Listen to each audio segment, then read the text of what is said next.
Две лица од Турција продавале дрога на 23 годишен штипјенец. Дрога пронајдена и во станот во кој престојувале во Штип.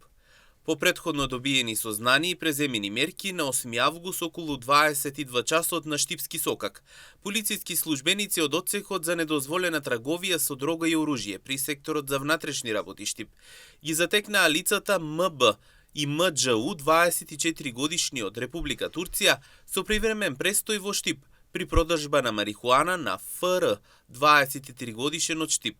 Прито од слобода е лишен ФР и кај него е пронајдена марихуана, додека МБ и МДЖУ побегнале, но на Баргу МДЖУ е фатен и лишен од слобода и кај него се пронајдени марихуана и нож.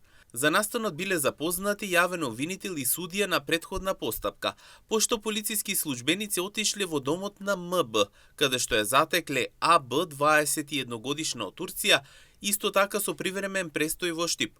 Од извршениот преглед во станот биле пронајдени одземени неколку кеси и повеќе пакувања со марихуана и бела прашкаста материја и дигитална вага. МДЖУ, АБ и ФР се задржани во полициска станица и на 9 август со судска наредба бил извршен претрес во домот во кој престојува АБ во Штип, при што биле пронајдени одземени марихуана, дробилка, пари со различни валути и други предмети за кои постои сомнение дека потекнуваат од кривично дело. Во врска со настанот поднесена е кривична пријава, а лицата МДЖУ и АБ им е одредена мерка притвор.